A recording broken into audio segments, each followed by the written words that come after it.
Assalamualaikum warahmatullahi wabarakatuh. Berjumpa lagi bersama saya Sumiati dalam program acara Pesona Talk Show. Kurang lebih 1 jam ke depan saya akan menemani Anda dalam acara hari ini, yaitu bersama BKKBN Kota Pangkal Pinang, yaitu dengan tema yang akan kita bahas hari ini, Keluarga Keren Cegah Stunting di Kota Pangkal Pinang.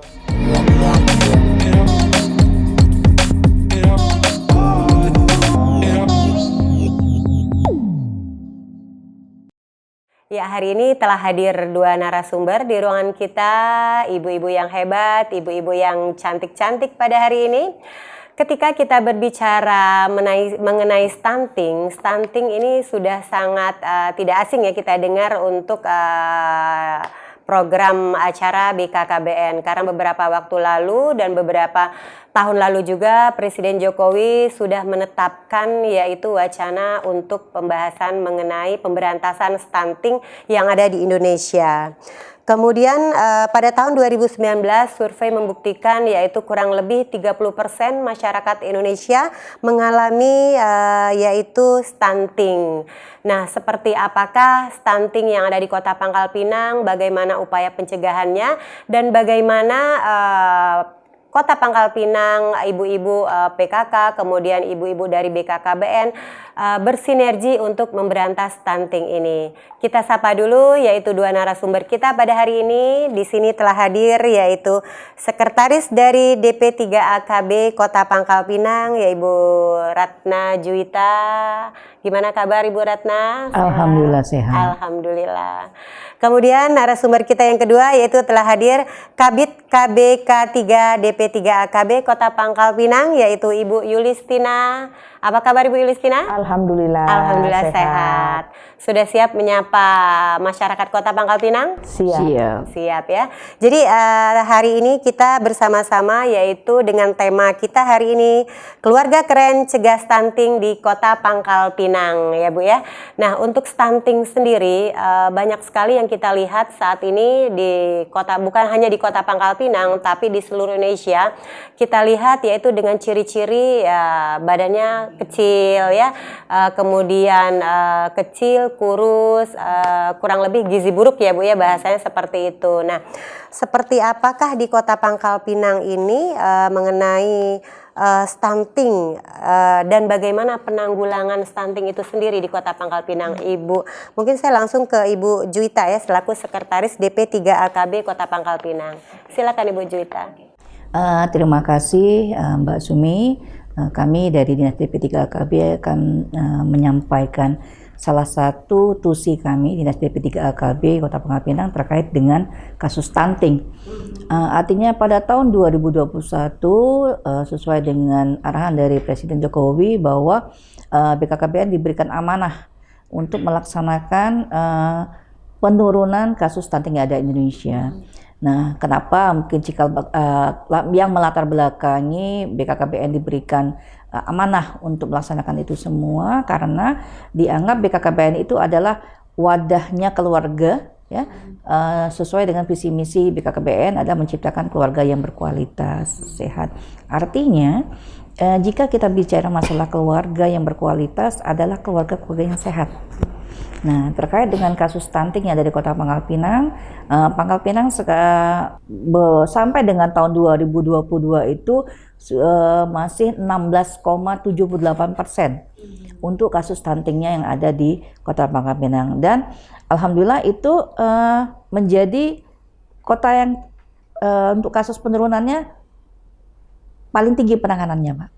Ya, dibanding dengan daerah-daerah lain, provinsi-provinsi lain, kabupaten kota, Pangkal Pinang termasuk kota yang cepat di dalam penanganan kasus stuntingnya. Dan kami memang sudah membentuk tim, ya, artinya sesuai dengan SK yang sudah dibuat di tahun 2021 oleh ketuanya Ibu Sekretaris Daerah Kota Pangkal Pinang, dan kami sudah bekerja sama dengan tim, artinya ada Bapeda, ada Dinas Kesehatan, kami sendiri. Kemudian ada beberapa OPD Dinas Sosial yang membantu kami, termasuk sarana-prasarananya dari Dinas Perkim, Dinas PUPR untuk membantu percepatan penanganan kasus stunting yang ada di Kota Pangkal Pinang. Baik. Baik, kemudian untuk stunting itu sendiri sampai saat ini seperti apa Bu kondisinya di Kota Pangkal Pinang? Dari hasil survei tim teknis dan tim pakar yang sudah dilaksanakan dan hasil mereka turun ke lapangan bekerjasama dengan dari kecamatan, kelurahan, PSM yang sudah turun, artinya memang kita menemukan ada beberapa kasus yang ada di kelurahan dan ini sudah ditindaklanjuti.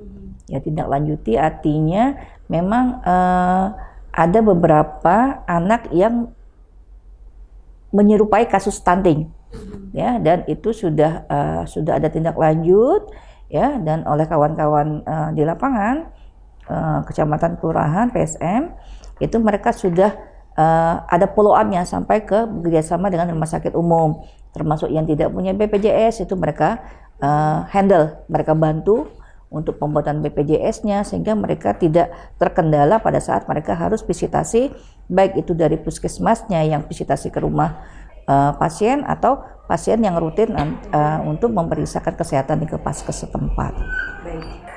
Bu Juwita, kemudian kalau stunting nih, ketika anak sudah mengalami stunting, itu apakah bisa mereka sembuh? Misalnya kan ciri-ciri stunting itu kerdil kerdil, kurus, kecil ya. Nah, apakah ketika mereka menginjak usia 1 tahun, mungkin 2 tahun, apakah itu bisa kembali normal dengan diperbaikinya gizi mereka?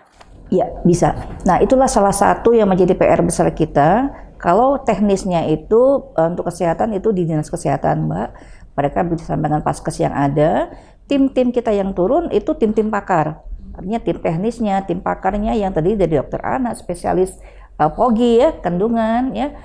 Kemudian beberapa kawan-kawan kita yang di Paskes, nakes lah artinya, yang membantu kawan-kawan di lapangan untuk membawa mereka visitnya tuh rutin ke Paskes. Dan ini dari nasional juga ada program nasional juga diberikan seperti makanan tambahan, pengobatan gratis agar tumbuh kembang anak yang dinyatakan stunting itu bisa melewati itu dan ini bisa untuk sembuh. Artinya kita perhatikan pola makannya, pola hidupnya ya dan terkait dengan lingkungannya, Mbak. Karena kalau kami pelajari untuk kasus yang di Pangkal Pinang, kebanyakan anak-anak yang tumbuh stunting itu hidup di lingkungan keluarga yang lingkungannya tidak sehat. Dan itu salah satu pemicu yang menjadikan pola hidup mereka itu tidak sehat. Nah, artinya dari kawan-kawan kesehatan itu memberikan informasi, edukasi lah tentang bagaimana PABS yang baik, ya. Kemudian dibantu oleh sarana prasarana baik itu Dinas Kesehatan, PUPR dan Perkim untuk artinya mereka bagaimana sih menciptakan suasana yang sehat supaya anak-anak yang tadinya stunting itu kita obati ya, kita beri pola makan yang sehat, kemudian didukung nanti dengan pola lingkungan yang sehat, insya Allah kedepannya tidak akan tumbuh menjadi anak stunting lagi. Baik, kalau gitu. Saya lanjut dengan narasumber kita yang kedua, yaitu Kabid KB K3 DP3 AKB Kota Pangkal Pinang, Ibu Yulistina. Sehat ya Bu ya? Sehat. Semangat. Semangat. Iya, semangat kita memberantas stunting. Iya, sehat. Baik, semangat. Mengenai stunting ini di desa-desa itu kan sering sekali sudah sosialisasi ya biar ke desa, baik stunting maupun KB. Itu program-program BKKBN memang sudah dijalani sejak dulu kala. Iya. Nah, kondisi stunting di Kota Pangkal Pinang ini seperti apa Bu Yulistina? Ceritanya nih, biar masyarakat Kota Pangkal Pinang juga paham ya mengenai stunting dan kondisi yang ada seperti apa. Ya, kondisi di Pangkal Pinang kita kan sudah ada tim kasus audit stunting nih yang sampai ke tingkat kelurahan dilakukan oleh tim-tim termasuk PLKB kita termasuk yang ke dalam tim kasus audit stunting. Nah, kita sudah berapa kali dengan BKKBN Provinsi melaksanakan kasus audit stunting sampai ke kelurahan, sampai kepada pengukuran yang sudah berisiko, kita ukur dengan bidan, dengan dokter yang ada di puskesmas, tim teknis ke lapangan bersama tim pendamping keluarga untuk melihat kondisi sampai sejauh mana anak yang berisiko itu apakah sudah benar-benar termasuk yang stunting. Nah, untuk kasus ini memang sudah sudah dilakukan pengukurannya. Nah, dari hasil-hasil di kelurahan yang sudah masuk ke dalam kondisi stunting, mereka dirujuk oleh tim pakar, ada kertas kerjanya, diisi oleh tim TPK, tim pendamping keluarga, dokter, diisi kertas kerjanya apakah memang benar-benar anak ini sudah kronis. Nah, kertas kerja itu kita arahkan ke tim pakar. Di tim pakar mereka akan melihat kondisi anak ini harusnya seperti apa, misalnya lingkar kepala dan tinggi badan, kondisi gizinya. Nanti dari tim pakar itu akan membuat rujukan kemana anak ini harus diarahkan. Seperti contohnya yang ada di Pangkal Balam. Nah, di Pangkal Balam memang kondisinya kondisi lingkungan tidak punya, ada yang tidak punya jamban seperti itu, numpang di tempat bangunan bulog, itu yang sudah kita lakukan. Nah, sudah tertangani oleh dinas kesehatan melalui puskesmas terdekat. Nah, sampai untuk kondisi di Pangkal Pinang ada beberapa, walaupun tidak banyak, tapi ada yang sudah kertas kerjanya sudah kita laksanakan bersama tim pakar seperti itu. Cukup detail sekali ya Bu Yustina ya. Jadi sampai diukur, kepalanya sudah sampai diameter berapa gitu ya. Kemudian tinggi badan ya, kondisi berat badan juga ya, itu salah satunya. Lingkungan juga dilihat. Lingkungan, kemudian dari rumah sehat ya, itu salah satu faktor ya Bu ya. Mungkin situ salah satunya. Ya, saya pikir untuk saat ini karena program Pak Jokowi juga untuk pemberantasan stuntingnya sangat maksimal. Saya pikir di desa-desa juga sudah maksimal ya Bu berjalan ya. Karena bidan desa juga bantu mengawasi, bukan hanya by on data ya istilahnya, semuanya udah sangat jelas sekali. Baik, kita akan kembali lagi setelah yang satu ini.